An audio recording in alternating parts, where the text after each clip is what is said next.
As you would expect between two of the nation's top 4 teams, two excellent face-off units. Johns Hopkins second in the nation. Curtis Holmes, the sophomore, winning 62% of his face-offs. Maryland 60% on the year with a couple of long pulls off the wings. And the battle for the first face-off is won by Johns Hopkins. So, Paul, what do you expect to see out of third-ranked Johns Hopkins tonight against Maryland? This is a team that's matured much quicker than any lacrosse expert would have thought. 8 out of 10 starters, freshmen or sophomores. Big game experience. You look at the job, Coach Petramala, Coach Dwan, and Benson, this staff, incredible perspective on how to handle these young bucks. And an excellent first midfield line. John Rannigan, John Greeley, and Rob Guido. 29 goals from that first midfield unit. 2 sophomores and a freshman. If you're coaching against the Jays, you have to deal with these guys for years to come. You look at their defense on the other side. 2 sophomores and a freshman as well. It's a Johns Hopkins offense that is averaging 11 goals a game and a turnover on the first possession as we see the first slip.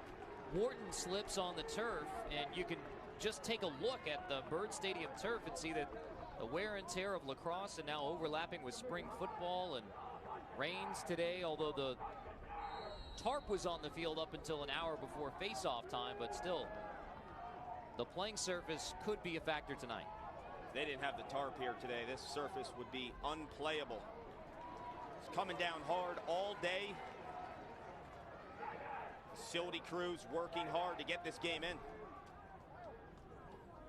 Take a look at our keys to the game for Maryland. Catalino touches. The senior sniper has been quiet as of late. 4 goals total in the last 4 games. When the Terps are moving the ball quickly and hitting on transition, number 1 in white will get his opportunity. And Amato needs to trigger transition. One of the best clearing goalies in college lacrosse. Quick passes off saves from Amato forces up tempo for the Terps. Maryland 8-2 on the season, as is Johns Hopkins. Wins at Virginia, at Navy, to get back on track after the loss to North Carolina. Here is Grant Catalino, his first touch. Dodging in, draws 3 Johns Hopkins defenders, and a turnover forced by Johns Hopkins.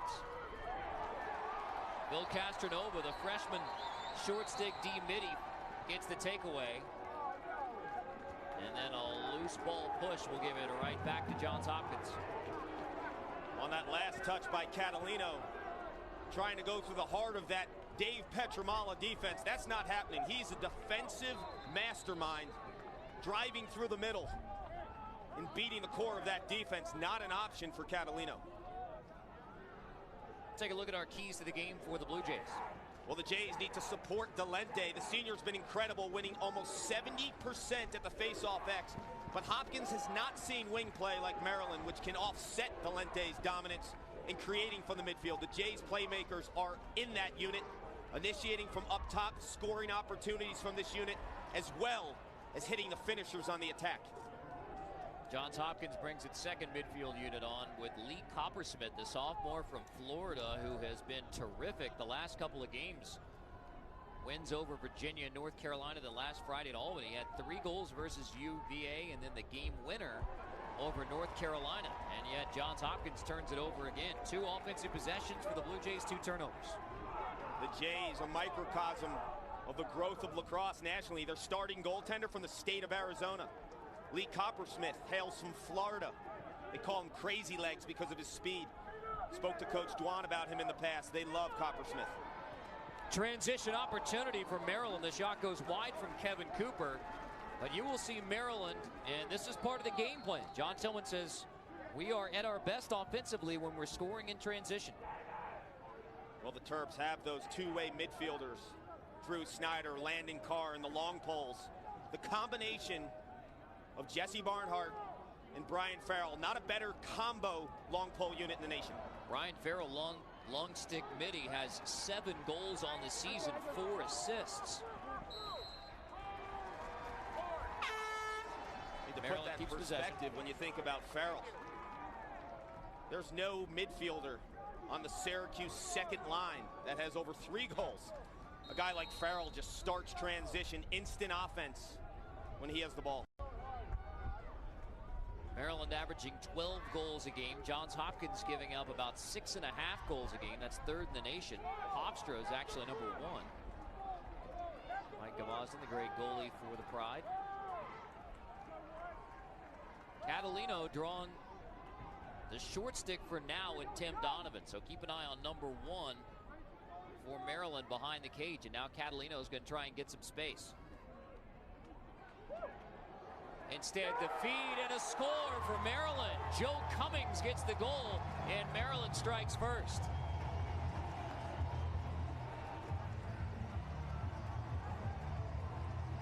Cummings, the craftiest shooting midfielder in the country. You look at his numbers, 21 goals on the season. Take a look here, the quarterback, Ryan Young. I mentioned in the open, when he distributes, the Terps hit on all cylinders. And you want it in 19 stick right here. Cummings, a high school attackman. So crafty along that crease area. Reminds me of the great Matt Posque, Virginia All-American 2006. Mid-range shooter, can play the crease, can shoot in space. Just like you draw it up for Maryland, Young gets the assist. That's 16 for him on the season, leading assist man for the Terps. And Joe Cummings is the leading goal scorer for Maryland. His 21st goal of the season. So Catalino has 19. Cummings now has 21. That's a goal. And it's 2-0 Maryland. That ball went right through the net. The goal is good, and Maryland leads 2-0. Landon Carr gets the goal. I've only seen that twice this season. In recent years, not at all. Chris LaPierre from Virginia did it the Face-Off Classic in Baltimore, and that's not even that hard of a shot. Landon Carr just sets his feet. Get a better look right here. It's a nice shot by Carr, but certainly not the level that will rip a net. So 8 seconds between goals from Cummings and Carr to make it 2-0 Maryland, ripping the back of the net. Time to get the what do you call when you what do you call those little the tines, the call them in lacrosse zip ties, little cable ties. Yeah.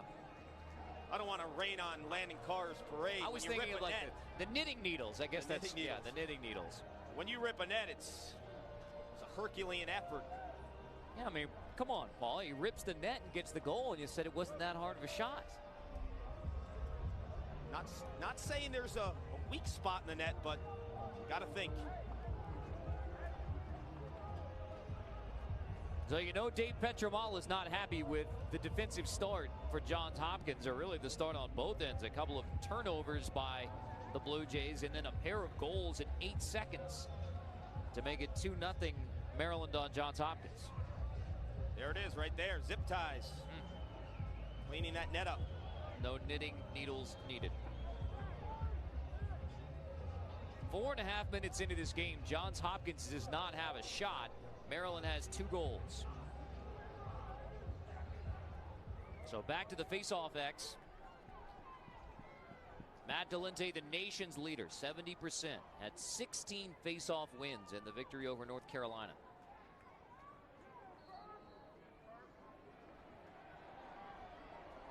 Out it pops, ground ball scooped by Johns Hopkins. Blue Jays get it. Delente gets the ground ball, but Johns Hopkins gives it right back. The legal procedure right there during the face-off until possession. You can't leave that restraining box area if you're an attackman or defender. Wharton looks like he crossed that line.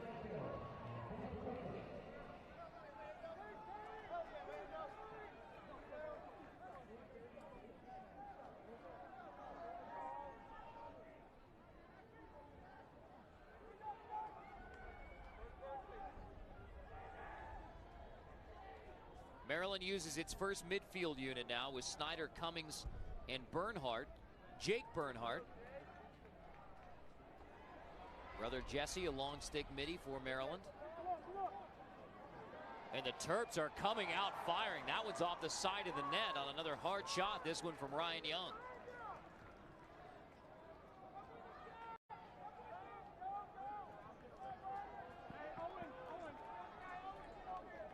Hopkins still doesn't have a shot. Big possession for the Jays. They're going to long pole Ranigan, number 31 in black. He's getting all the attention, having a first-team All-American type season. Line mate John Greeley with the ball right now has to exploit the short sticks to get midfield success for Hopkins. Ranigan, 31, the sophomore from Yorktown, New York. The top scoring midi with 13 goals, 9 assists. And here is Ranigan drawing the pole. Good dodge from Guido.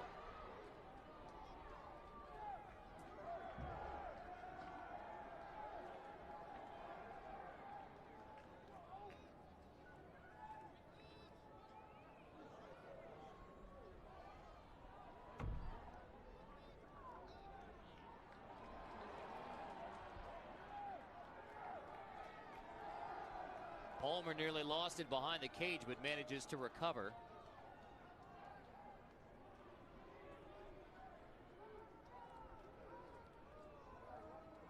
Looks like Palmer getting matched up against a short stick.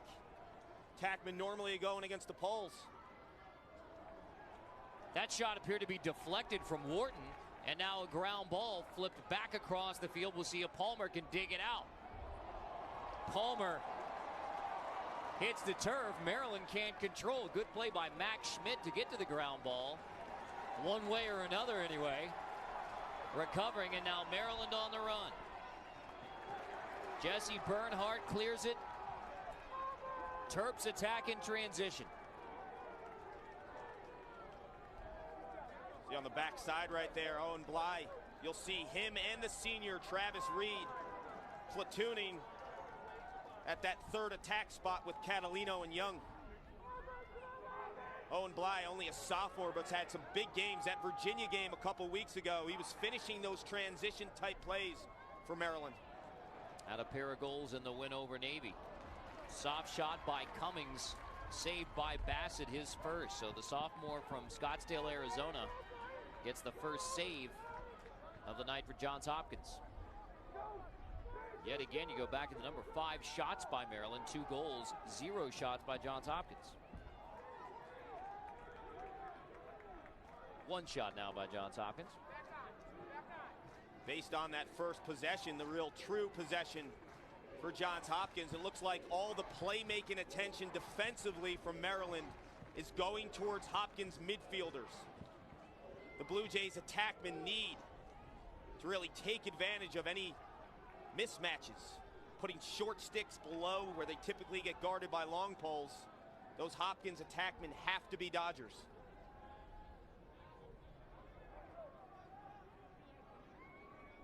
So this is Mark Goodrich with the second midfield unit who sets up the inverted offense behind the cage. Goodrich, a senior from Massachusetts. Goodrich draws the slide. Max Schmidt comes out. Goodrich used to operating behind the cage. A high school attackman, was a standout in the New England area, one of the top recruits in the country. Hasn't had the numbers offensively, but he's really fitting into his role in his senior campaign. Palmer trying to feed. This is Lee Coppersmith. Coppersmith checked by the All-American Brian Farrell.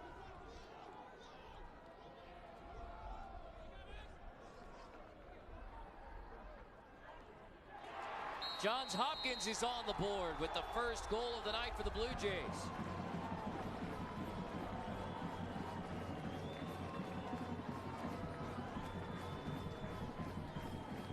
Textbook offense for Johns Hopkins. Maryland sliding real quickly. Eric Rule, the freshman, has been injured as of late. Back in the lineup, you see the slide. Boland, the senior, recognizes that. Hits behind, so Maryland needs to rotate to that backside. You even see the finger pointing by Brian Farrell saying you have to come over.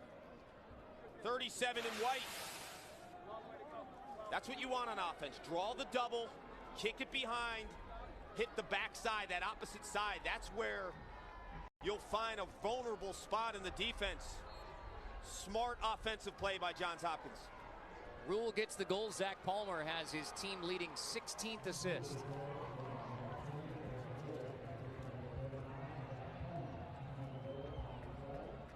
And a face-off win by Johns Hopkins. So Blue Jays get on the board and win the ensuing face-off. Delente, a major story in college lacrosse this year. Absolutely dominating face-off play. You want to be over 50%. This kid is almost at 70%. He's an average face-off man the last couple years, saving his best for last in his senior year. Even right now in the face-off match between Johns Hopkins and Maryland, 2-2. And if you're new to the sport of lacrosse or just checking in, you can't score unless you don't have the ball. So therefore, face-off's critical for possession, especially in the sport without a shot clock. That pass just a little bit wide from Rannigan. I always say face-off and goaltending. Create runs, prevent runs. ESPNU's coverage of Old Spice College lacrosse continues with a Warrior Classic on Saturday, 3 Eastern. It's Umass versus Hofstra. Then 5:30 Eastern, Rutgers versus Syracuse. The Warrior Classic lacrosse on ESPNU Saturday. A chance to ask you, Paul Carcaterra, the former All-American midfielder and goal scorer, what is going on with Syracuse's offense? It's been lethargic at best. Lacking perimeter dodgers. They've scored 6 or less goals 3 times this season. That's unheard of. Yeah, against Johns Hopkins in that odd game at the Carrier Dome on March 19th. 5-4 in double overtime. Syracuse over Johns Hopkins. I mean, double overtime between Hopkins and Syracuse. You would think that it would be an explosive scoring game, at least on one side, but 5-4, and Syracuse wins that game. I also think 5-4 favors Johns Hopkins, but we had a good conversation with Dave Petromal this week on our conference call with him on Thursday about perceptions about slowing down and playing methodical as to what the reality actually is. The reality for this Johns Hopkins team, they're not slow down anymore. I've watched this team week in and week out. When they get transition opportunities, they go. They have the horses at the midfield, defensive midfielders who could handle the ball. Now they expected to see transition this week. In fact, Petromalo said they did a lot of 7-on-6 drills. 7 offensive players, 6 defensive players, just to get his defense ready to matching up in transition and not matching up one-on-one, so you don't leave anybody accountable. That went off Catalino's stick. Round ball in front of the cage, scooped by Ben Smith. Preseason in the ACC, everyone was talking about UVA in North Carolina. Hopkins beats both of them, scoring double-digit goals. No slowdown in Baltimore.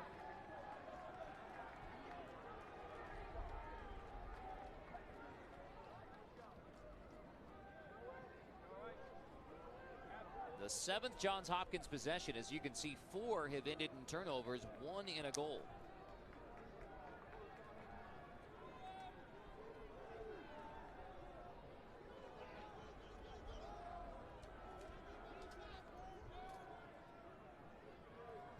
Goodrich in the 2nd Johns Hopkins midfield. Coppersmith, good dodge, draws the slide.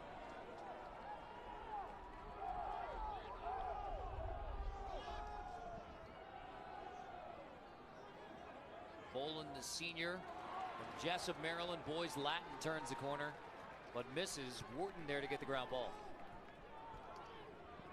Wharton checked from behind and lost it near the cage. Dan Burns strips it from Kyle Wharton.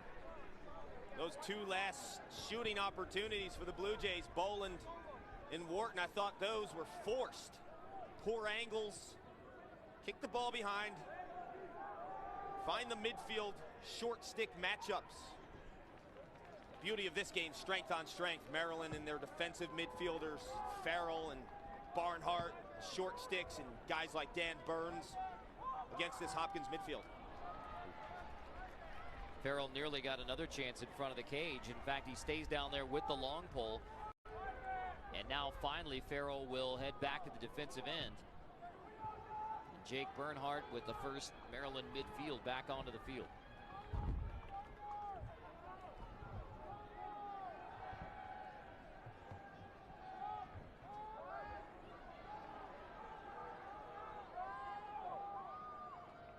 Seconds winding down in the first quarter. It was a 2-0 start for Maryland, and they add the third goal with just 11 seconds remaining in the first quarter. Drew Snyder pumps home goal number 3 of the first quarter, just the 8th of his junior season. Seattle's best, Drew Snyder. Great recognition. A midfielder inverting, taking his defense out of their element behind the cage as opposed to up top. Good low angle awareness by Snyder. A Johns Hopkins defense that's giving up only 6.5 goals on average this season has allowed Maryland 3 in the first quarter. 6 shots, 3 goals. The Terps shooting 50% in the first quarter against one of the nation's top defenses. Meeting number 107 between the Blue Jays and the Terps is off to a red-hot start for the team in red and white. John Tillman's Maryland Terrapins. Sophomore attackman Willie Manny, about 5'7", but lightning quick in Denver. Coach Tierney has arrived out west. Carter Blackburn with former Syracuse All-American midfielder Paul Carcaterra from Byrd Stadium in College Park, Maryland. Our hardworking ESPNU crew on what was a rainy, at times thundering and lightning Saturday here in the Capital Region, but thankfully it's dried out for us to get this one in, beginning on time at 8 o'clock Eastern time. College lacrosse's most played rivalry back to 1895.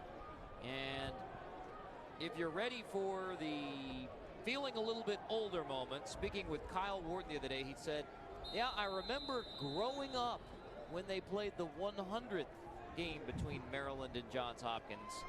That was 2004, 7 years ago, as Kyle, who is now a senior in college, said, yeah, growing up, I remember that game. I remember that game, but I was old already. That was a special one. They came back with the 100-year anniversary jerseys. Remember Hopkins auctioning off those jerseys for charity. Guys like Chris Watson, Kyle Harrison, all part of that championship team in 2005. An undefeated run for the Blue Jays. Good feed and an even better save by Nico Amato, his first to begin the second quarter, stonewalling Chris Bolam. What a save from the freshman Amato.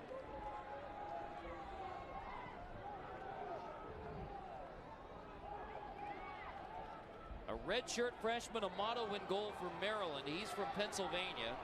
Conshohocken, PA. Pierce Bassett, a sophomore, in goal for Johns Hopkins, and yet that one sneaks by him. And there is Maryland in transition. Joe Cummings has his second goal for the Terps in a 4-1 lead for Maryland. I said one of the keys, Amato triggering transition. It has to start with a save. He gets it out, and Cummings, the best shooting midfielder in college lacrosse, keeps his angle and just snipes this one to the far pipe. Stick side on Bassett. Look at the location on this shot. Old school overhand. Joe Cummings, 22nd of the season. You scored 20 goals for a season, you've arrived. Cummings will be up near 30 by the time this season is over. Timeout, Johns Hopkins. 4-1 Terps. Ladies, does the fresh scent of Fiji make your man smell like a never-ending tropical sunset? Personalized love song melody? Romantic puppy surprise? Yes.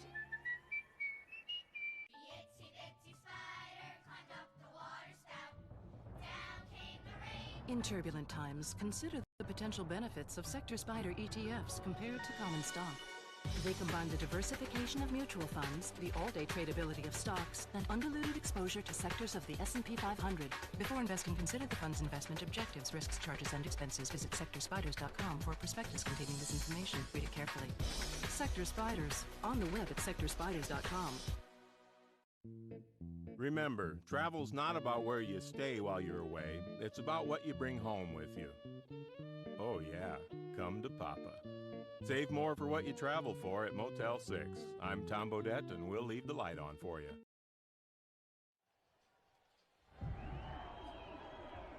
Big loss for the Johns Hopkins lacrosse family and for all of college lacrosse as Jeff Cook, 1982 Johns Hopkins graduate, passed away this week. Lacrosse Hall of Famer, 2 NCAA titles, National Player of the Year, and with all of the tributes about Jeff Cook this week, the one word you hear from his teammates and those who played against him was the toughness at which he played the attack position. Great dodging attackman. 6th all-time career points at Johns Hopkins. Turnbull Award given to the top attackman in the country. Cook claimed that twice, in a Hall of Fame inductee in 2006. Tremendous loss for the Johns Hopkins lacrosse community and his family. I had a poster of Jeff Cook over my bed when I was a kid.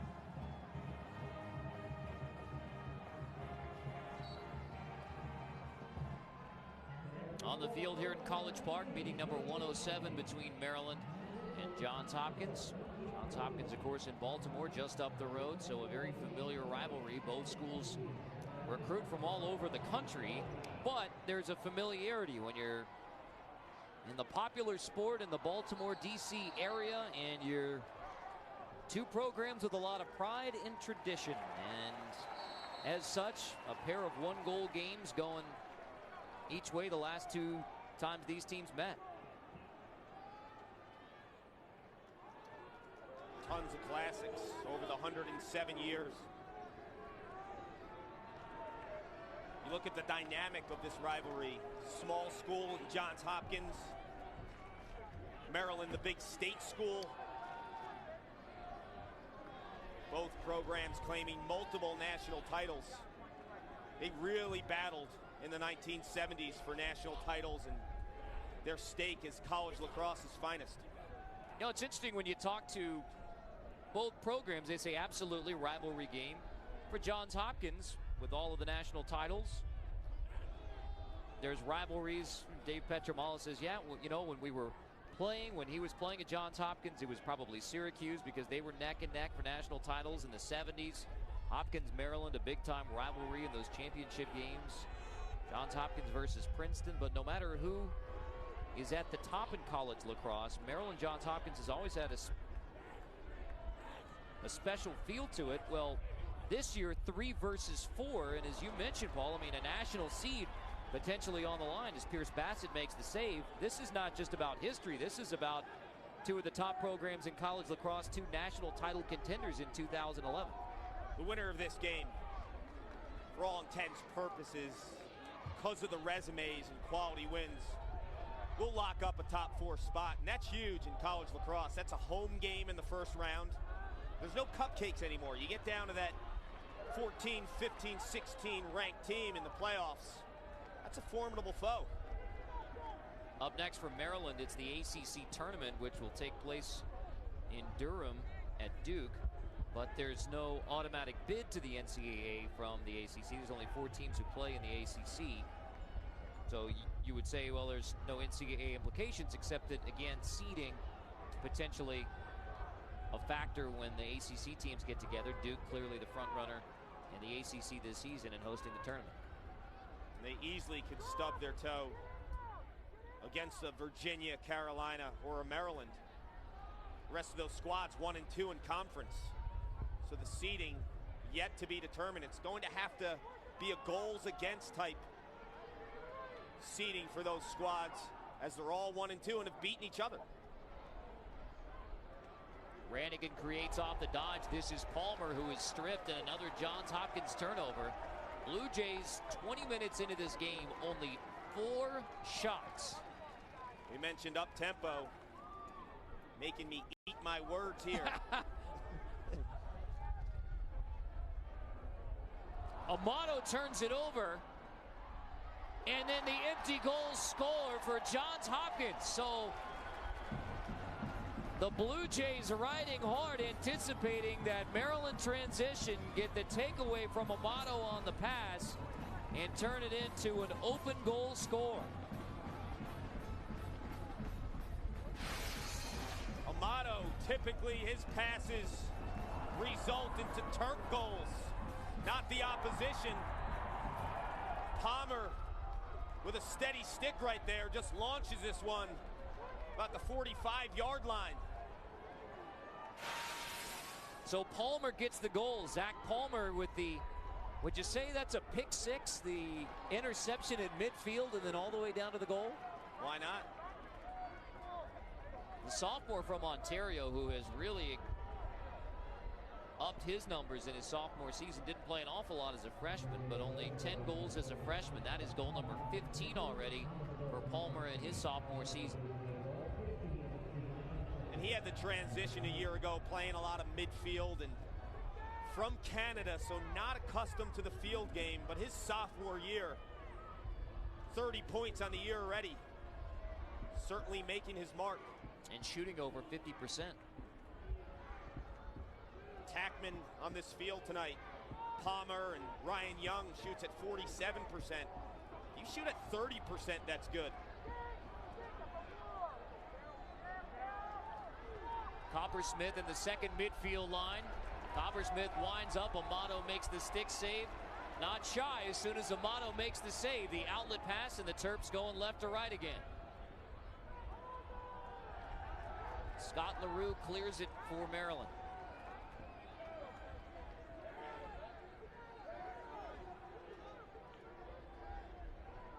You know, Carter, you mentioned this rivalry.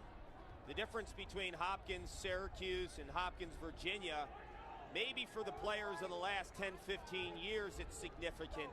But when you bring back alumni who are 60, 70 years old,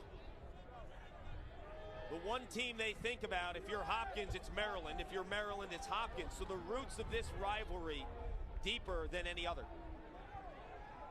I touched on it earlier, but Dave Petramala, the Johns Hopkins legend, said, yeah, even growing up in Queens, New York, he was a big fan of Maryland basketball. Those were in the days Lefty Drizel, the Lynn Bias, and those great teams. So Cole Fieldhouse rocking as Bird Stadium begins to rock again. Jake Bernhard with the bounce shot goal. Maryland comes up with the answer.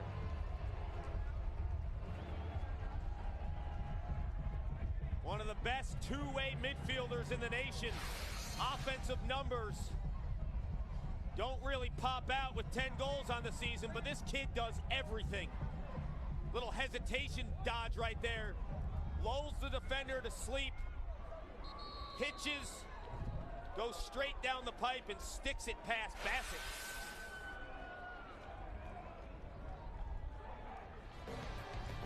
Two Terps, another timeout. I just want to see a 7-step drop, put you in an awkward situation here. Newton's here, he can... Yeah, that'll tell you exactly how spirited the crowd is on a Saturday night. With good weather, I think they probably would have had in the 15,000 range. Face-off win for Maryland. Bernhard comes charging in, and it's 6-2 Terps. Jesse Bernhard gets this goal. Brother Jake scores, and Jesse follows up to make it 6-2 Maryland. Right off the face-off win. I mentioned wing play could offset Delente's dominance. You have 36 and 37 in White, roaming the wings with the long poles, who could start offense. The Terps loving it. The Bernhard brothers scored 9 seconds apart. Older brother Jake with an unassisted goal. Then on the ensuing faceoff, Jesse gets his 4th career goal, 2nd of the season for the Bernhard brothers from Longwood, Florida. I love these kids. Tremendous athletes, multi-sport athletes. For all you kids out there that want to concentrate on just lacrosse, It's not going to cut it.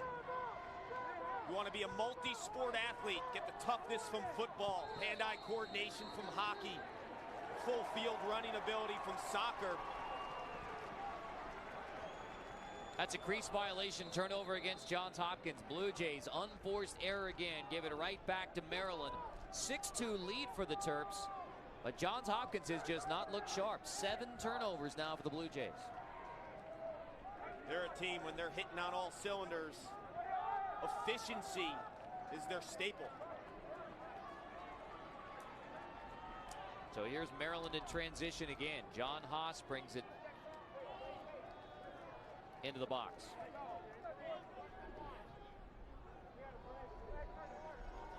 Haas runs with the first midfield line. And those midfield lines have been blurred for Maryland this year because, in part because of injuries, guys like Eric Boyle and Dan Burns, hasn't been real clear delineations between the first, second, and third midfields. Snyder off a good pick play. Bernhardt looks free again. Bassett able to go down and get it. Third save for Pierce Bassett. Now we mentioned Johns Hopkins offensive midfield. The Terps right now, all 6 of their goals from non-attack players. Blue Jays turn it over again. Maryland gives it right back. Jake Bernhardt's pass is picked off.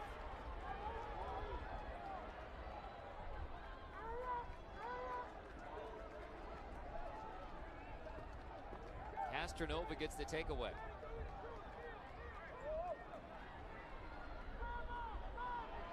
Rannigan charging hard. Amato with a stick save. Amato comes out of the cage to scoop it.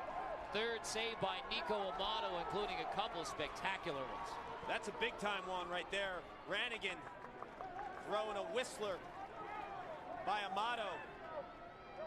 The body positioning, too. You saw him cheating to that far pipe where he probably thought Rannigan would shoot. Great positioning by the freshman.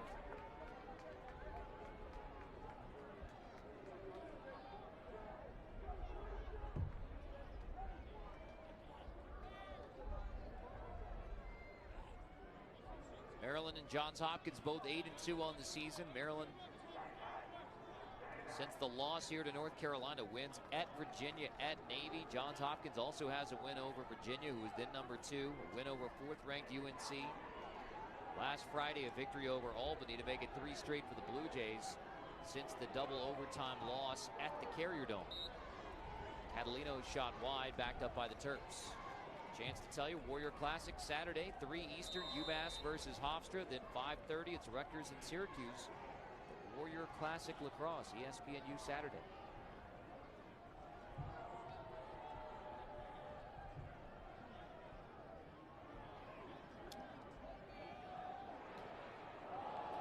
Catalino's shot goes off one of his teammates. Looks like that went off Owen Bly.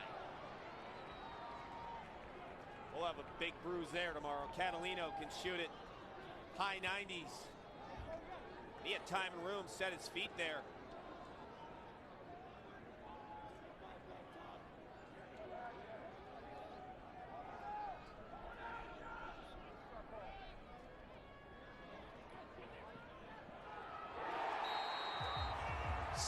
To Maryland. Young with the feed to Cummings again.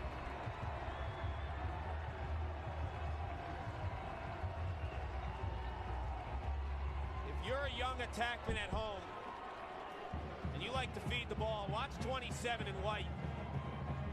Spectacular passing by Ryan Young, the senior. Head up the entire time, anticipates Cummings. Scraping off the crease. Look at Cummings' patience right there, just moving Bassett to the far pipe and sticks it to the near pipe. 23 goals and counting, hat trick tonight. Joe Cummings, a natural goal scorer. A player portfolio brought to you by Sector's Spiders. Hat trick for Cummings. His first goal and his third goal, both assisted by Ryan Young.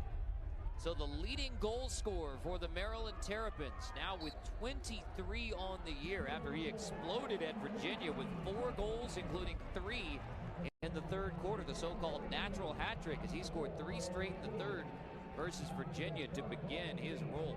So crafty, too. You look at that last goal. 95% of offensive players would have caught that, shot it right away. Bassett was on that far pipe. The awareness and ability to recognize that he has that extra second. Brilliant play by Cummings. Johns Hopkins on the year has given up 6.5 goals per game. That's third in the nation.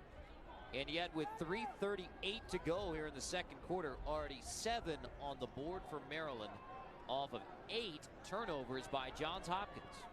And another face-off win sets up Maryland on offense again. And the attack hasn't even scored. We're seeing Young distribute the ball. No goals by Bly, Catalino, or Young. It's been a midfield-driven offense for the Terps. I've heard you say, Paul, that the difference between being a good college lacrosse team and an elite national championship contender, offensive production from a pair of midfield lines. You need the depth. And that's the thing with Maryland. They can throw so many guys at you. They don't have those ultra-elite players like a Shamel or Ramel Bratton, a Justin Turry. They have these two-way midfielders who all find ways, different weeks, to step up. Cummings, the steady force, scoring the goals. Bassett makes that save on the running shot from Jake Bernhardt. 4 saves now for Bassett, 7 goals allowed on just 15 shots by Maryland. Excellent efficiency from the Terps. It's time, though, now where people start recognizing Joe Cummings as one of the elite midfielders in college lacrosse. 23 goals on the season. And John Tillman talked about the responsibilities because of the way Maryland plays transition, even for a guy like Cummings to play both ways, because sometimes in transition he's going to have to match up defensively. So even the goal scorers for Maryland in the midfield system have to go from end to end. Like I mentioned, an attackman in high school, teammate of UVA All-American Steele Stanwyck. Good movement from Johns Hopkins this time down. That one appeared to be deflected by Ryan Bolander.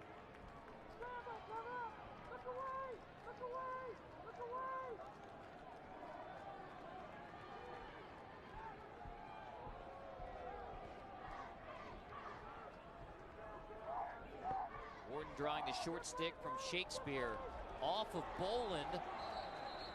Turnover number 9 by Johns Hopkins. Coming up on the Warrior halftime report, Warrior Pro Session, it'll be Quint with Ned Crotty talking about shooting on the run, maybe some facial hair grooming tips as well from Quint or Ned. I'll let you figure out which of those two guys is going to give you facial hair grooming tips, plus top spring game performers on the football field and stats and highlights. All that coming up on the Warrior halftime report. You look at Johns Hopkins, you mentioned the 9th turnover. Uncharacteristic lacrosse by the Blue Jays. First penalty flag is down as Wharton came across the crease. And it will be a push against Maryland. It's on Michael Shakespeare. Appears to be, so an extra man apparently coming for Johns Hopkins with 49 seconds left.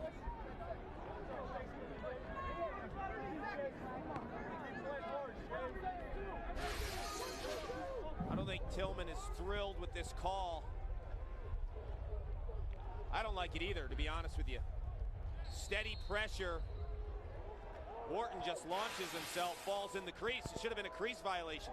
So extra man opportunity for Johns Hopkins, 29% on the year for the Blue Jays, 11 man-up goals. As the rain begins to fall before halftime here in College Park. 10 seconds on the extra man. Shot wide, backed up by the Blue Jays. That's one I think Wharton should can on that left side.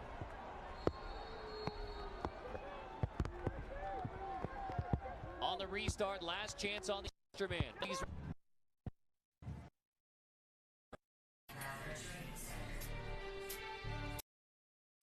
Being able to get the best of the senior Matt Delente, who's been spectacular all season, and then turnovers. The Jays with 9 costly turnovers.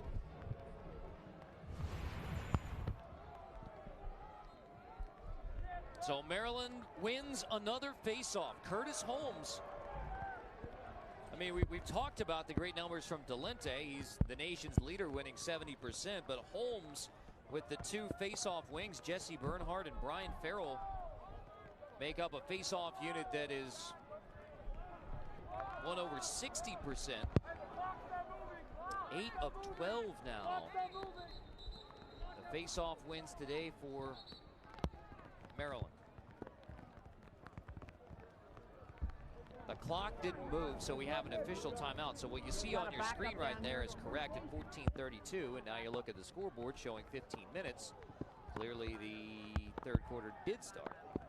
Just ask Carter Blackburn.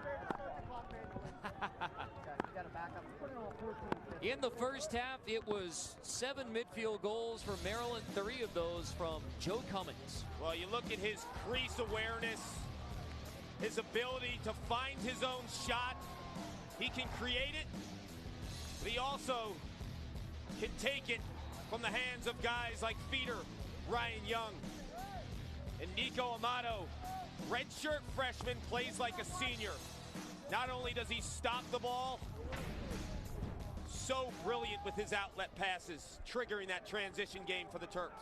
5 saves for Nico Amato, 2 spectacular saves. The only mark against Amato was one of those outlet passes was intercepted by Zach Palmer, and then a empty net goal. So Johns Hopkins essentially has 1 goal created by its offense today. The other goal was on the ride, intercepting the pass and then turning that into a long goal.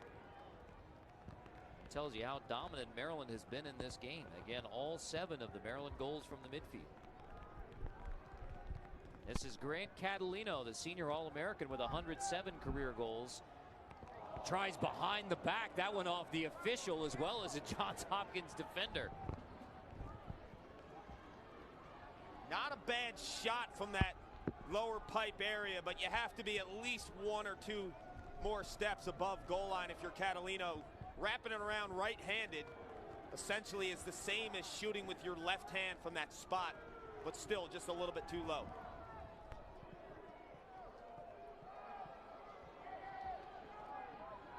Hopkins trying to get something going on the offensive end. There it is, a bounce shot and a score. Chris Boland, the senior from Jessup, Maryland, boys Latin, has the first tally of the second half. One of my keys, creating offense from the midfield. John Rannigan, just a physical force. Spots Boland, puts the shoulder in. You're not pushing that kid out. And then Boland, so smooth around goal line, extended. The Jays know they can crawl back in this one. 7-3, certainly not a huge deficit.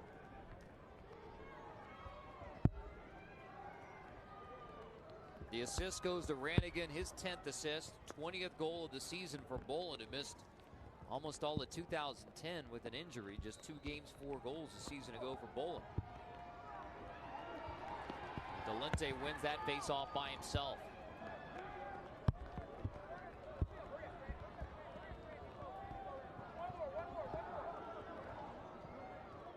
You know, if Delente is going to have success tonight at the face-off X, going to have to win it himself. He puts it out to the wings. That's Maryland. They're just too athletic, too fast.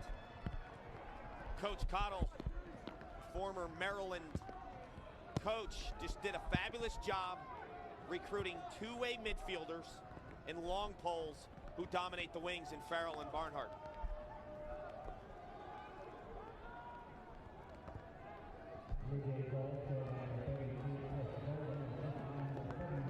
Rannigan dodging again. Rannigan loses it. Ground ball will be taken by Hopkins. Second chance for the Blue Jays. John Greeley gets the ground ball. You know, as physical as Rannigan is, I thought he had a step on Farrell on that last possession. The last thing he needed to do was get into Farrell's body. He had the space. If he continued that dodge north-south, he would have had a shooting opportunity.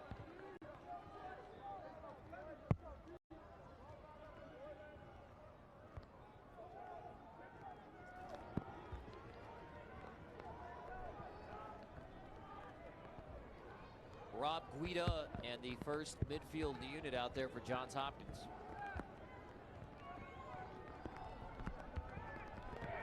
Brannigan stick check, lost it. Huge stick check. Schmidt gets a ground ball in midfield with the long pole setting up Catalino, and it's 8-3 Maryland. Give the assist to Brett Schmidt. Grant Catalino finishes it off. 5-goal lead again for the Terps. First goal from an attackman for Maryland. They're fun to watch in transition. And they have the attackman to finish it off. Catalino from the long pole. Schmidt starts on the opposite side. Stick flying out. Dan Burns just playing aggressive smash mouth defense on John Rannigan. That's where it started. Catalino is where it finishes. Goal number 108 of Grant Catalino's career. The 6th goal that he has scored in his career against Johns Hopkins, now in game number 4 of Catalino's time at Maryland against the Blue Jays. Delente wins the faceoff for Hopkins, down by 5 goals again. Nowhere to go for Delente. Has to retreat back to the defensive end for Bassett.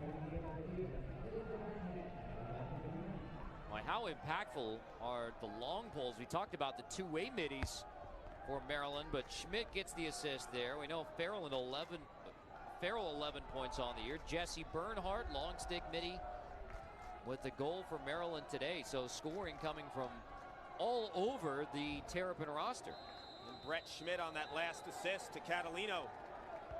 These long poles as a unit, without question, handled better than any team in the nation.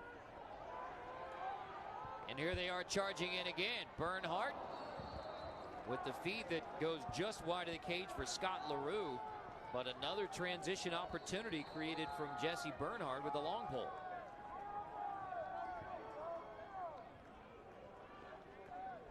And if you love lacrosse and the up-tempo style, when Maryland is clicking on all cylinders, they run and gun better than anyone.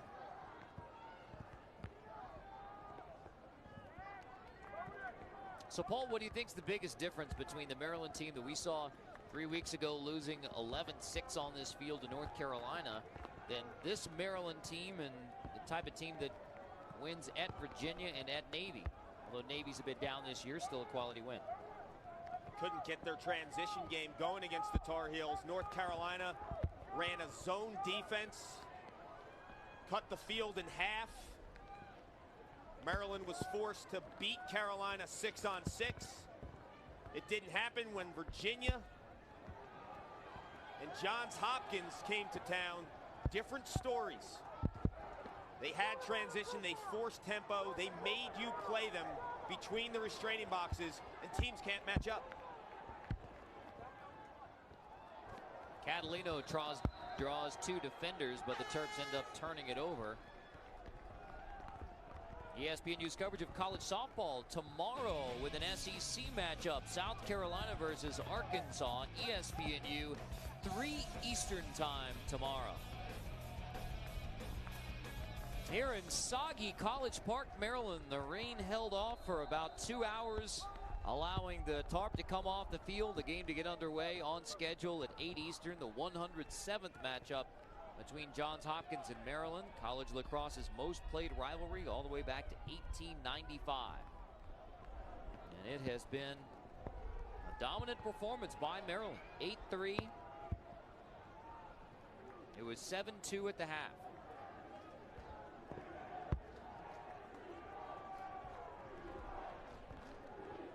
You have the transition game hitting for the Terps and shooting 44%. Ultra efficient.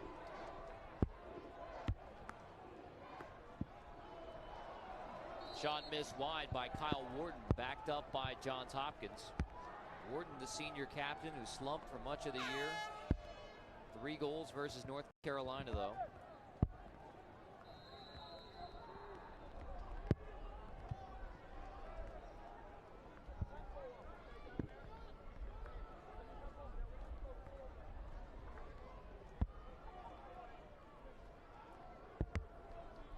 Palmer trying to create some space on the goal line, extended for Johns Hopkins, and now back to the inverted offense.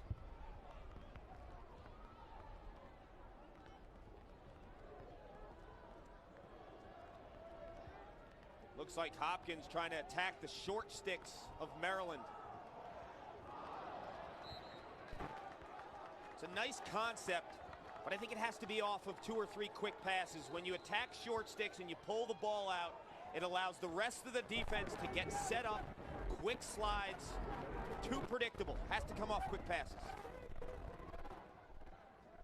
Wharton, good feed. Produces the goal. Wharton gets the assist. Eric Rule the goal. Hopkins back within 4.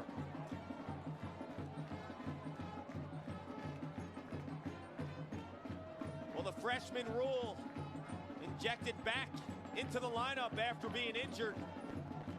See Coach Petramala tapping him on his head. This freshman has big-time potential. He's a midfield dodger, big, strong kid. Comes across that low goal line extended. That's not his typical spot as a midfielder. Sweet shot. Second goal for Rule on the night. Give that assist to Kyle Wharton. Off the faceoff, Maryland wins it, but a turnover gives it right back to Johns Hopkins. So we'll see if the Blue Jays can whittle away at the 4-goal lead.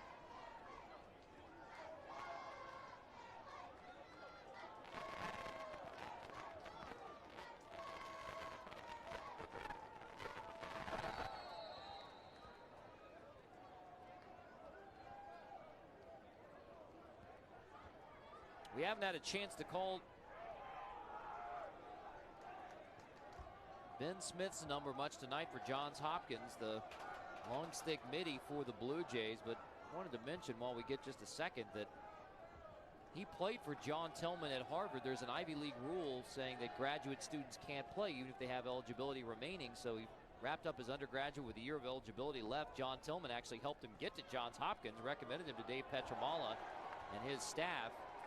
And John Tillman really effusive in his praise of Ben Smith as a person, as a young man. Just wanted to make mention of that as a very close tie between John Tillman, the now Maryland head coach, and Ben Smith, who's in his graduate studies now at Johns Hopkins. He told Coach Petramala, you would love the character of Smith. Type of kid who comes to practice, works hard every day, leads by example. And he's a gentleman off the field as well. Smith on the field right now on the defensive end for Johns Hopkins, wearing number 17. So right now he's matched up with Joe Cummings there out on the edge. And so you see the importance of Ben Smith to the Johns Hopkins defense. The guy who has the hat trick today draws the long pole from the midfield, and Ben Smith.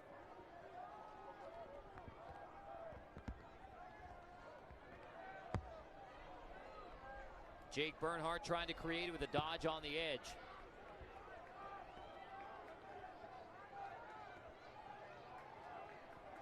Snyder draws a flag. So an extra opportunity for the Maryland offense now. Have to keep it in the box and have to keep possession.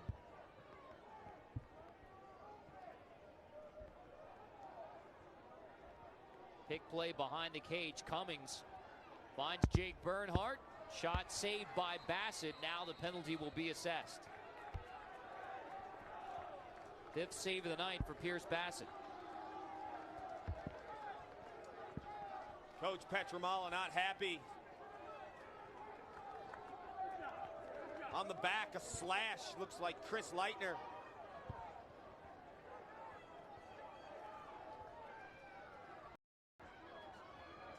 One minute extra man opportunity for the Terps. Leitner in the box. Petramala fuming. Now, Maryland has not been good on the extra man this year. Just 6 for 24 on extra man situations for the Terps. I think with some of those shooters, Catalino and Young behind. Travis Reed, though, number 2, the top middle right now. He's been injured. He's an extra man specialist. Getting him back into the lineup's huge.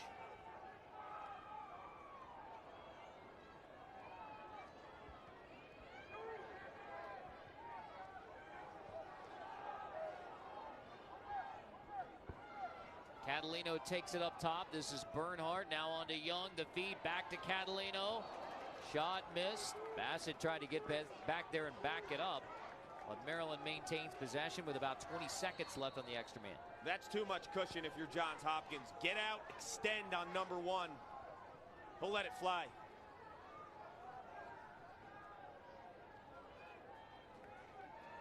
Young feeds Bernhardt back up top to Catalino.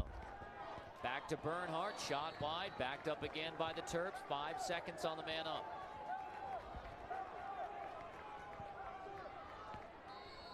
Young will restart. Fakes the toss. Young keeps it, feeds Bernhardt now to Catalino, who leaves it wide. Had a man on the post. Shot wide. Maryland can't convert on the extra man.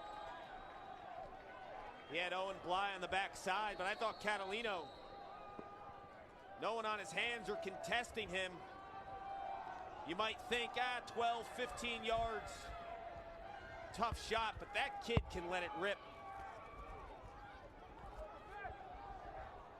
Catalino has the only goal by the Maryland attack line tonight. 7 goals from the midfield, including 3 from Joe Cummings.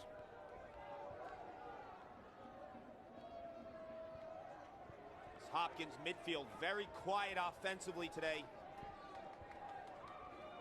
Haven't heard anything out of John Greeley. Brannigan getting attention of the long pole.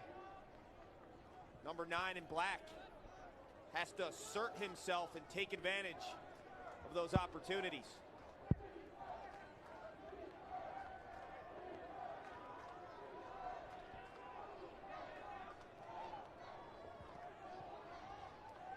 Lee Coppersmith in the second Johns Hopkins midfield line on the field.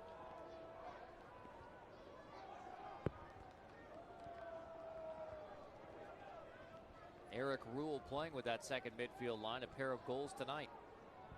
And this is Rule behind the cage. Checked by Dan Burns.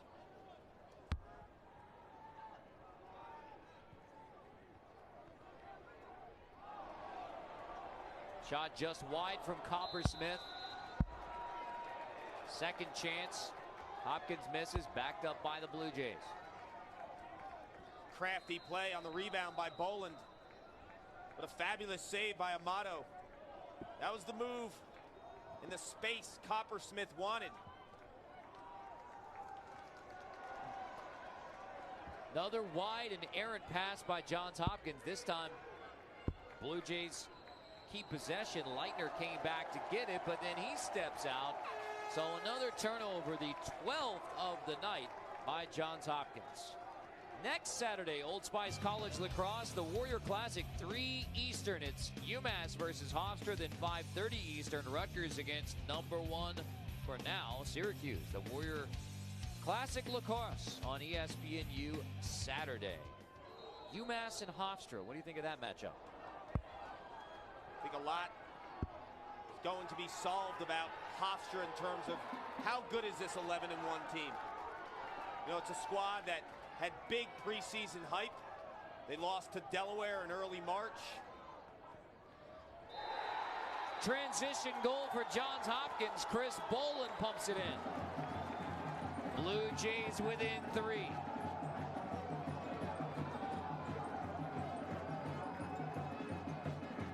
Second goal of the night from Boland. A lot this offseason. People talked about the emergence of those freshmen a year ago, Greeley and Rannigan and Leitner and Durkin, coming back 1 year with more experience. Well, I'll tell you, having Chris Boland back in the lineup after blowing out his knee a season ago, this is the calming force the Blue Jays need. This kid is a jack of all trades on the offensive end. So smooth and smart. You see the C on his chest. He leads this squad on and off the field.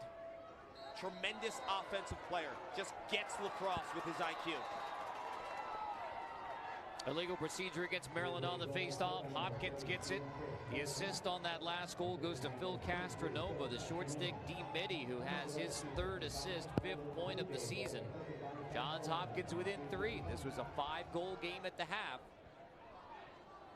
Blue Jays with possession, a chance to cut it to 2 despite the 12 turnovers by Johns Hopkins tonight. They're going to look at the tape early next week, and the majority of the first 3 quarters, sloppy play has plagued them. Lack of efficiency. Attacking again, Amato appeared to get a stick on that one and now covers it up.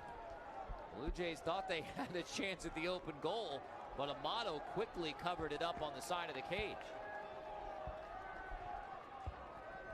Less than 2 minutes remaining in the third quarter, where Johns Hopkins has come back with 3 third-quarter goals.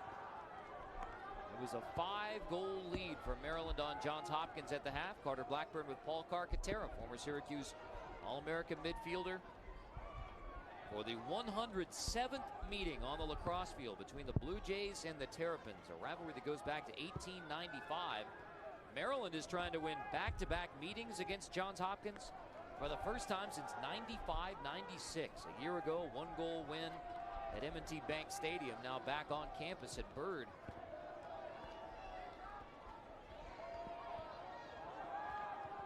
Johns Hopkins has won 12 of the last 16 in this series. And again, Maryland with a chance to win back-to-back meetings of the Blue Jays for the first time in 15 years. That's a surprising stat when you think of the success Maryland has had over the last decade plus.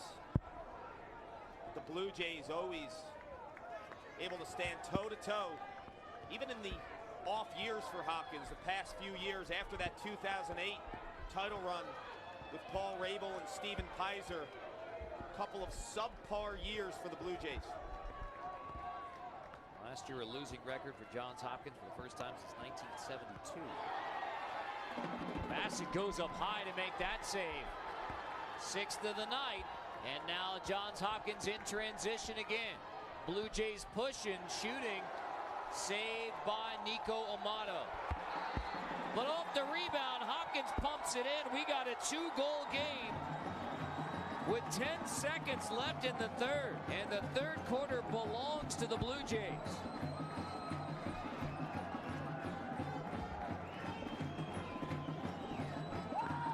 I mentioned the awareness, lacrosse IQ of Chris Boland.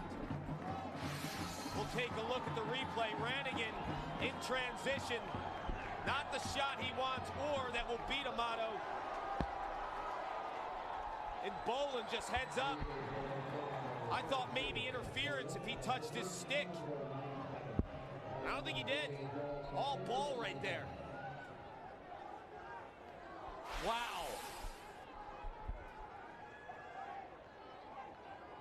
What a terrific play by Boland to get in Amato's face, pick it off, and pump it home. Wharton was right there with him as well, so give the unofficial assist to Kyle Wharton on that one with a stick in Amato's face. Another face-off win by Delente, and Hopkins will go to the fourth quarter in what is now a 2-goal game. It was all Maryland at the half. But in the third quarter, 4 goals, 3 of them from the senior from Jessup, Maryland, Chris Boland. He has a hat trick in the third quarter. And we go to the fourth, meeting number 107. But Chris Boland matching his 3 goals. And over the course of the last quarter, Hopkins starting to get some offense. First half, 11 shots total. Third quarter, they matched that.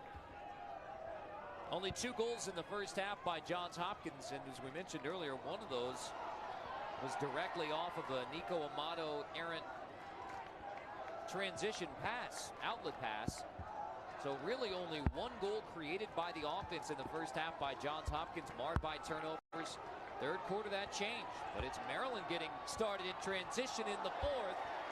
Bassett goes down low to make that save on Ryan Young, and Pierce Bassett appears to be getting in an excellent rhythm in the cage for Johns Hopkins. 7th save for Bassett. Well, he's a type of goalie, does it quietly. Great positioning, I mentioned in the open, even-keeled, poised, not a rah-rah type goaltender. Cannot dispute the results of 33 in black. In fact, what did Dave Petromalo say watching game film from the North Carolina win as soon as that dramatic game goes final? Here's Bassett, turns, picks up his water bottle, jogs back to the sideline. No fist pumping. Big celebration. Well, we got a one-goal game. Kyle Wharton, the senior captain from the goal line extended, makes this 8-7. Well, this is one of John Greeley's strong suits. Number 9, I mentioned he had to step up. This is a brilliant feed. Cross crease, and that's where 42 in black makes his living. Camped out, time room, snipe.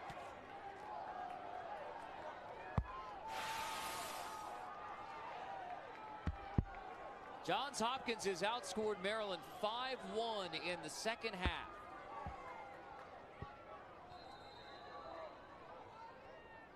A procedure against Johns Hopkins. Maryland ball.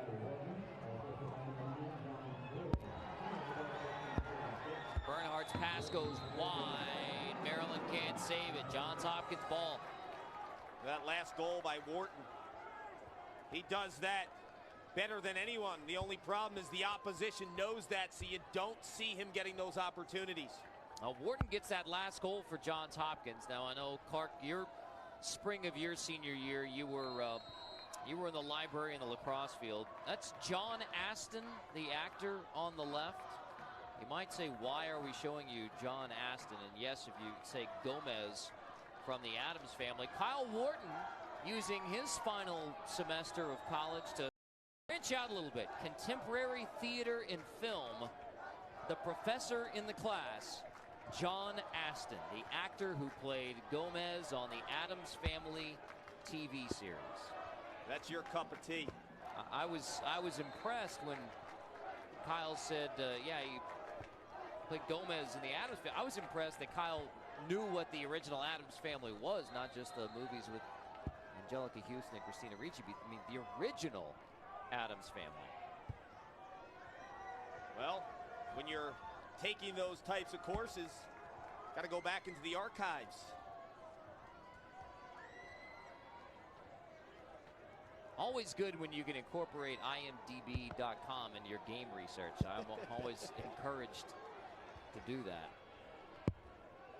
What kind of professor is he? Did he mention? Oh, yes, it was great. Great class. I don't think Kyle is the only member of the Blue Jays lacrosse program who was being challenged by contemporary theater and film in the spring of their senior years. I know you were straight from Byrd Library at Syracuse to the lacrosse field in the spring of your senior year.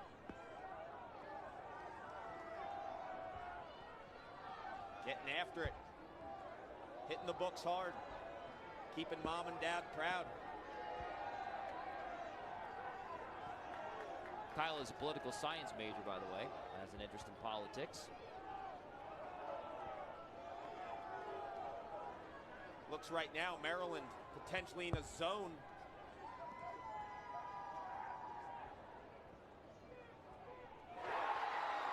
We're even. Boland has his 4th goal of the game from 5 goals down at the half, tied at 8. Well, meeting number 107 between Johns Hopkins and Maryland is turning into another good one. I can't say enough about Chris Boland. This shot is ridiculous. If you look at the lack of angle, 4th goal tonight, single-handedly putting the Jays back in this contest. Maryland goes in a zone, quick ball movement, the fadeaway. Sticks it. Near pipe on Amato. Unbelievable shot by Wharton. Or Boland, for that matter. So red hot. Back-to-back goals by the seniors. Wharton, now Boland. The Jays crawled back in this game. I thought at 7-3. The way the tempo was, they had an opportunity. They have the young bucks, but it's been their senior leaders who have been the difference in the second half. First time we've been tied in this game. It was a 4-1 start for Maryland, led 7-2 at the half. Since then, Johns Hopkins has evened it up.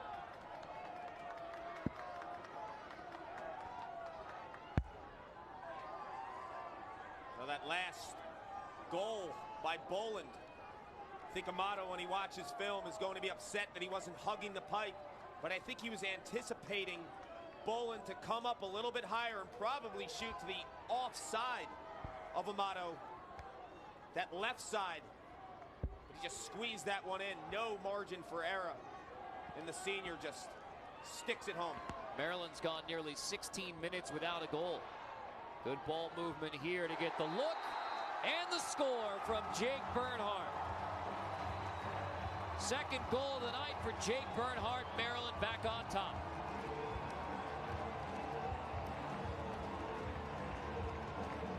Big time answer goal for the Terps. You look at their big goal scorers, their quarterback Ryan Young, Catalino the sniper,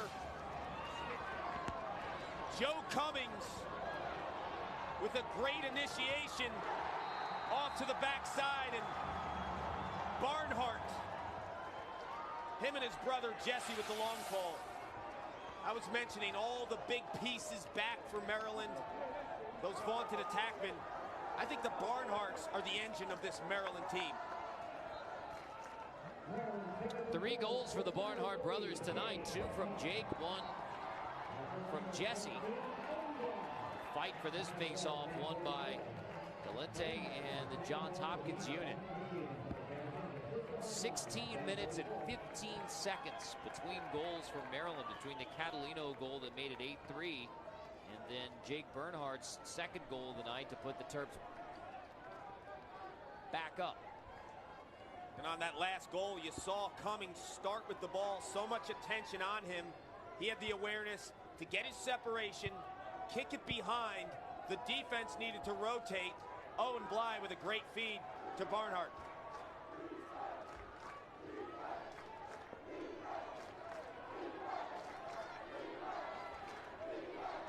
Guida, Greeley, and Rannigan, the first midfield unit back on the field for Johns Hopkins.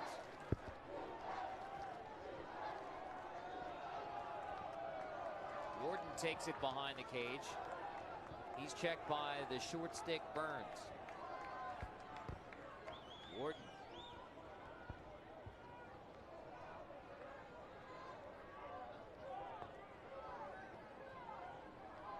You know, the Terps have really done a fine job clamping down on 31 in black. John Rannigan, the sophomore midfielder, came in red hot and having trouble tonight getting separation from the Maryland defense. No goals, 1 assist for Rannigan tonight.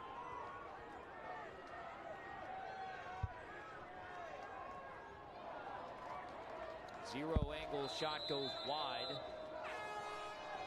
from Boland. ESPN News coverage of college softball continues tomorrow. SEC matchup with Arkansas versus South Carolina at 3 Eastern on Sunday. Burns comes back to the Maryland sideline. Appears to be cramping up with 8:57 to go in the 4th.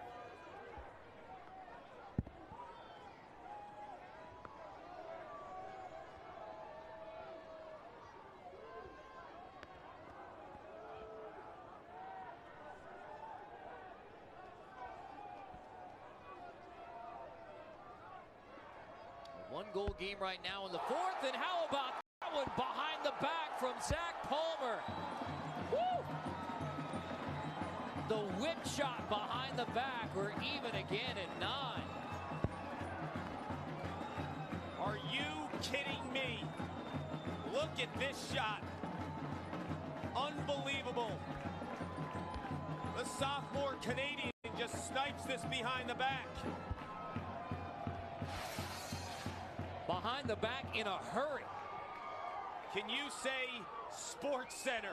Top shelf on Amato. Look at this shot. With pressure on.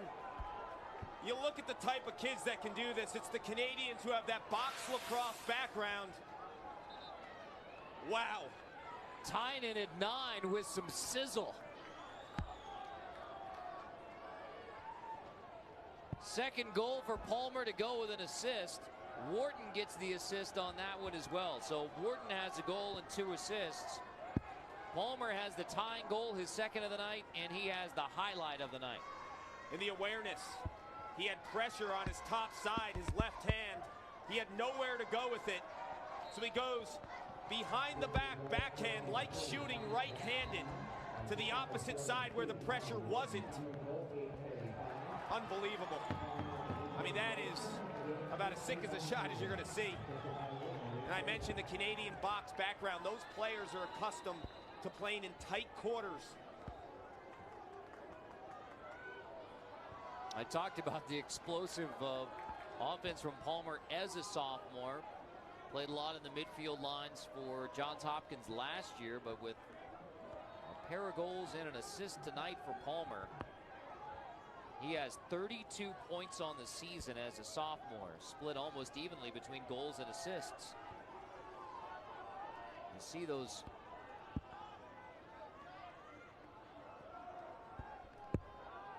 big goals now for Palmer. Big numbers now for Palmer. And Johns Hopkins takes the lead. First lead of the night for the Blue Jays. From 5 goals down at the half, Johns Hopkins has the lead with less than 8 to go in regulation. I mean, at 7-3, then every right to start feeling that this game was slipping away on the road at Bird Stadium. Marshall Burkhart, the junior midfielder, great crease cut, sticks it past Amato. Rule gets the assist. Johns Hopkins leads for the first time tonight.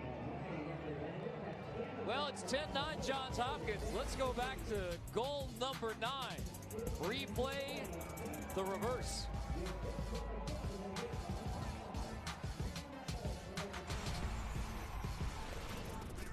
To have been an opportunity tonight for Maryland to beat Johns Hopkins for the second straight year.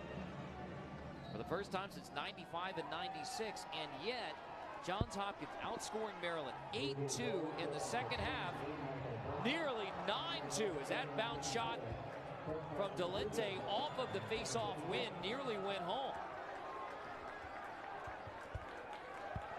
And a tale of 2 halves for the Blue Jay offense. Miserable shooting in the first half, 2 of 11, 18%. Second half, canning 47% of their shots. Also impressed with Coach Petramala and Coach Dwan and Benson, keeping this group even-keeled and not letting the moment take over. This is a young squad, but they're showing tremendous maturity. Rannigan takes a huge check.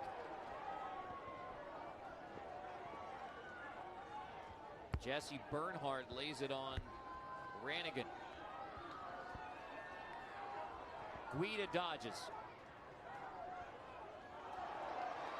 Checked out of there by Bolander. Wharton able to recover. Big check on Bolin coming from Brett Schmidt, and the Maryland defense is playing with a new intensity on this possession for Johns Hopkins. Stall warning issued.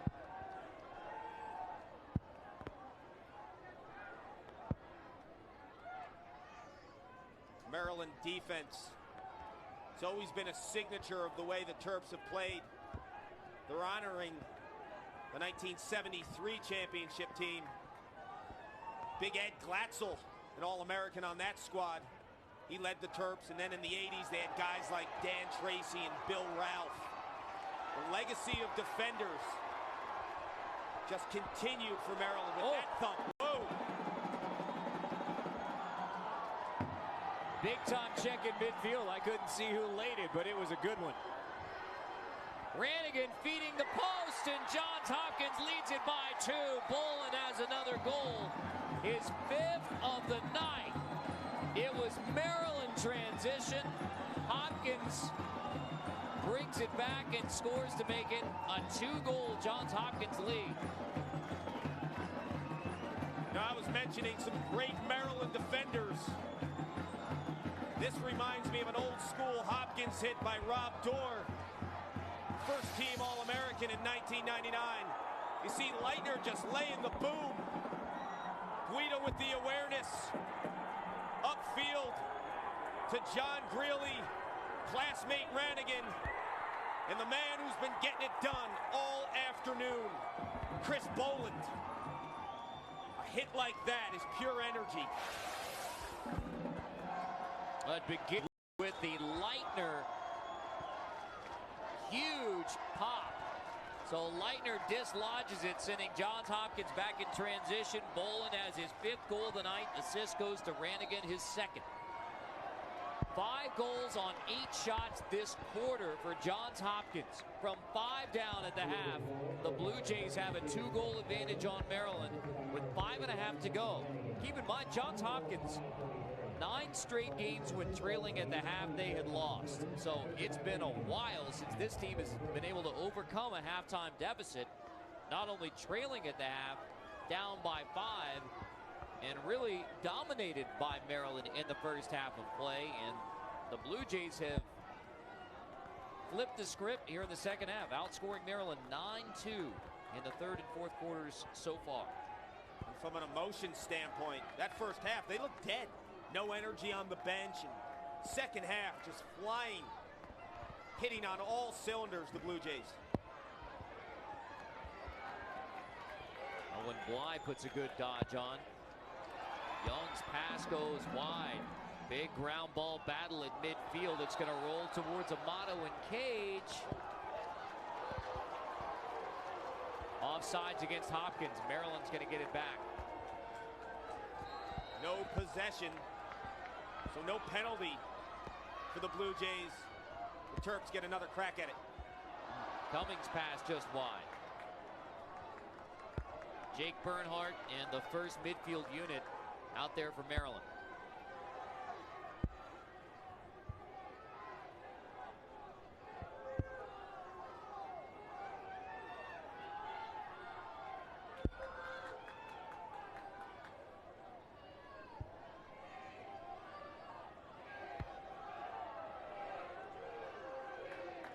This is the guy who's been getting it done for Maryland, Joe Cummings, starting the offense, but sense of urgency. It's now for the Terps.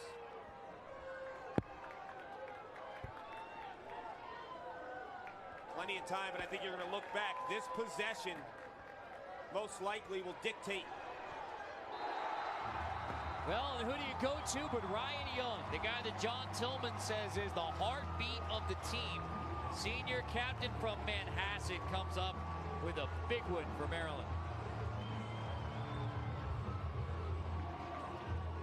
When you're a senior captain and it's Hopkins, Maryland, you know it's time to hit the gas pedal.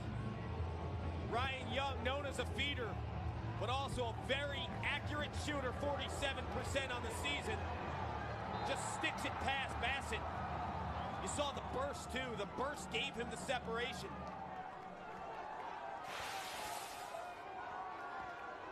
Three points tonight for Ryan Young, a pair of assists, 1 goal, 14 goals this season. And here comes maybe the biggest face-off of the night. Holmes and Delente battle for it. No whistle. Maryland takes the face-off. An opportunity for the Terps to tie with 3.5 to go on regulation. What a game. And when you thought one team was dead, they have an answer. It's been the seniors in this 4th quarter. We saw Boland. Just saw Young. This rivalry, unless you're putting on a Terp or Hopkins jersey, you don't realize the magnitude. When you speak to the alumni, without question, it's the biggest game of the season. And here's Young dodging again for the Terps. Meeting number 107 in college lacrosse's most played rivalry, all the way back to 1895. Maryland trying to win back-to-back meetings with Hopkins for the first time since 95-96. Cummings dodges, shoots low, and scores for Maryland. We're even again.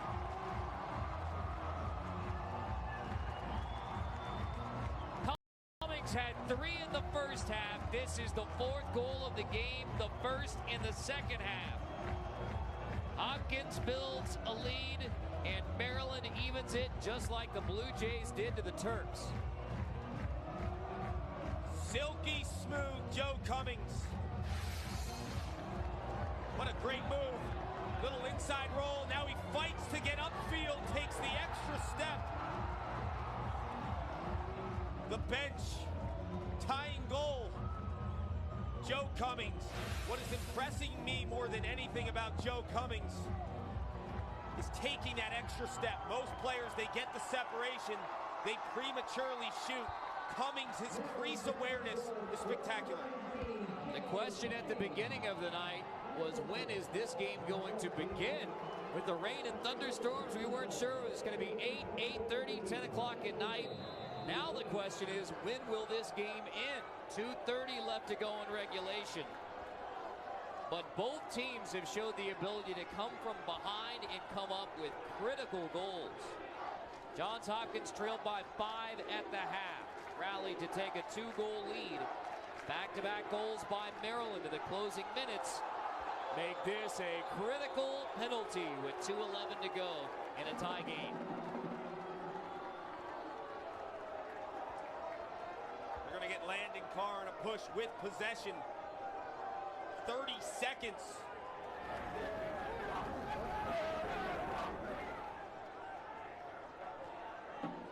The ref might have called that a 1 minute. And if he did, I don't know why. That's a push. What else can you possibly call? Maybe a cross-check? But too tight, if you ask me. That's a push with possession. So Johns Hopkins is going to go on the extra man. Blue Jays 11 man-up goals this season. So now it is 30 seconds. So back to exactly what you said, Paul. 30-second man-up opportunity for the Blue Jays. They got it right. If you're Maryland, you have to watch the shooters. 42 in black and 32. Switch play at the top, trying to set up Goodrich on the post. Whose possession?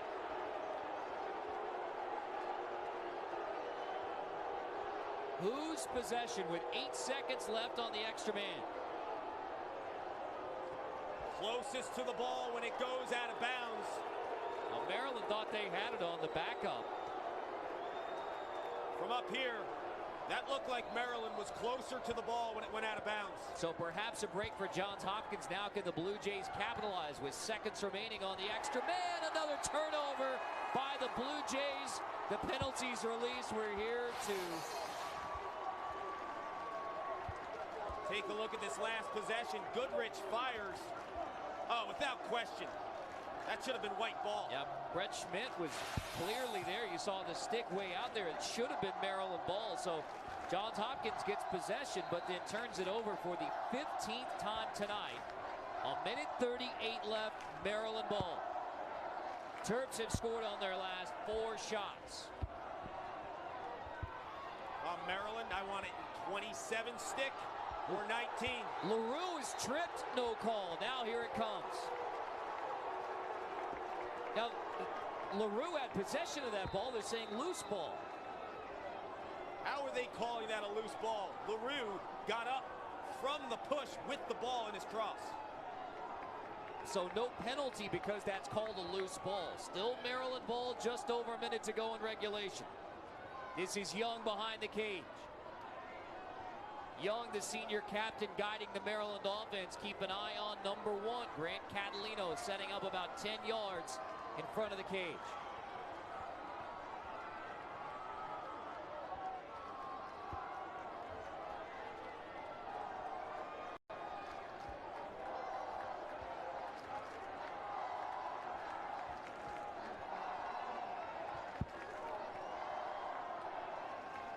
You look at Maryland inside, there'll be a lot of picking between number 1, Catalino, and 19, Cummings.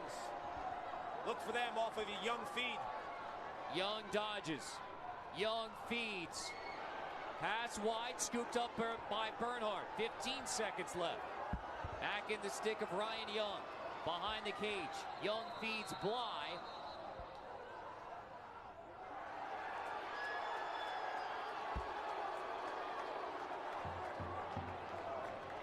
Looks like potentially a moving pick. Something on the inside against Maryland. Hopkins possession. With 8 seconds left. Well, this is where you wish we had explanations in game from the.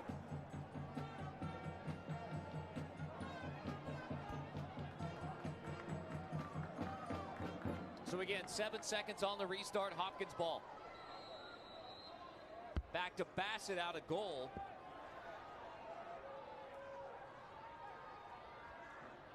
Confusion in front of the cage. Loose ball scooped up by Maryland. Bolander has it. We're headed to overtime between.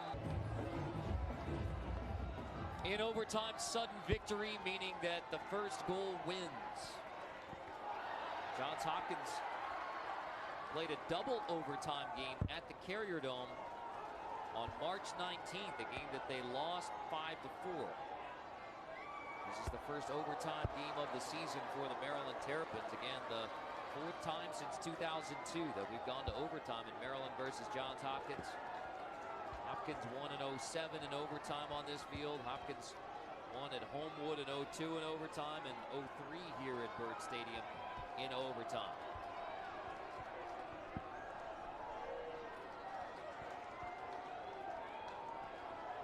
Ryan Young will once again set the Maryland offense behind the cage, working off the pick from Cummings, who has 4 goals in the game. 3 in the first half for Cummings, and then his 4th tied it at 11.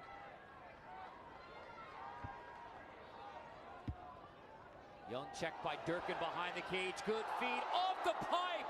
Cummings shot goes off the pipe. Maryland maintains possession. That's the look the Terps wanted. The feeder Young gets Bassett, just stings the pipe. Exactly where you want to put it if you're Cummings.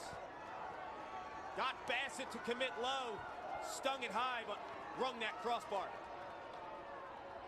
Young off the pick again from Cummings, so a 2-man game now between Young and Cummings. Cummings feeds, another good look. What a save by Bassett! A stone save by Bassett keeps it tied at 11. Wow, Pierce Bassett coming up huge time after time this season for the Blue Jays. Timeout, Johns Hopkins. What a save by Bassett, 8th of the night, by far the most spectacular.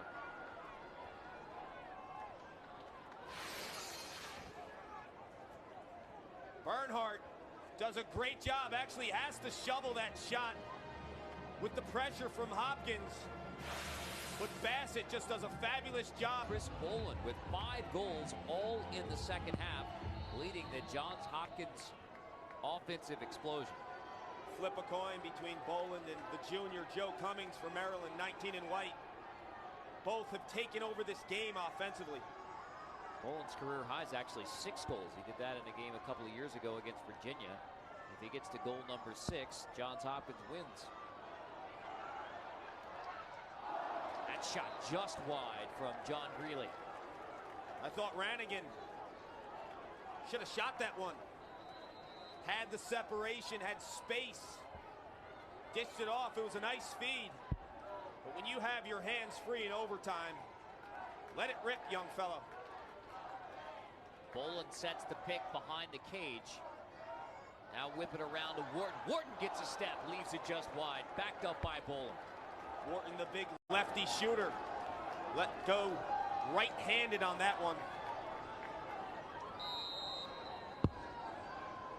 Boland gets it restarted behind the cage. It's the first midfield line. Rannigan, Greeley, and Guido on the field for Johns Hopkins. Here's Guido on the dodge. Gets a step, but slips. And a flag coming against Maryland.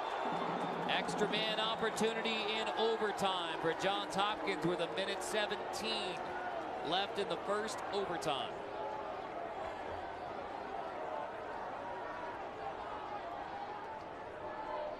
That's a 1-minute slash on Bolander. 1 minute extra man for Johns Hopkins with 1:17 roughly to go in OT. Here's a replay. They got Bolander on that initial check. Guida falls, and it's a good call by the refs. Neither team has an extra man goal today. Johns Hopkins 0 for 2, Maryland 0 for 1. Timeout for Maryland in 2005 with the senior team. Carter Blackburn with Paul Carcaterra on a soggy night in College Park, Maryland. A 1-minute extra man in overtime for Johns Hopkins. This Johns Hopkins extra man unit, 11 goals on the season, 29%. You know Maryland's going to play Wharton 42 as the shooter, but watch Boland. He's been great on the extra man on the low angles. And in front of the cage, it's Brandon Benn, the freshman from Ontario, extra man specialist. Right at the top of the crease. That shot deflected off of Dan Burns on the shot from Wharton, backed up by Hopkins. Hopkins has multiple formations right now. Boland up at the point of that offense, directing the extra man unit. 27 seconds left on the extra man. You see the game clock rolling near 40 seconds in this first overtime.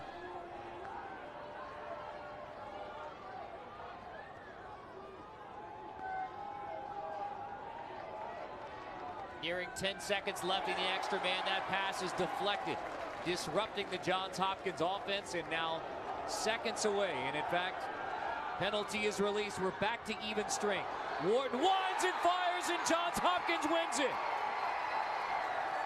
With 16 seconds left in overtime, Kyle Wharton rifles the shot home just as the penalty's released. And Johns Hopkins, from 5 goals down at the half, comes back to beat Maryland in overtime. College lacrosse's oldest rivalry has a classic in 2011. An overtime win for the Johns Hopkins Blue Jays at Maryland. Petramala knows what it means for his program. The seniors, Boland and Wharton, incredible down the stretch. And this was vintage Kyle Wharton.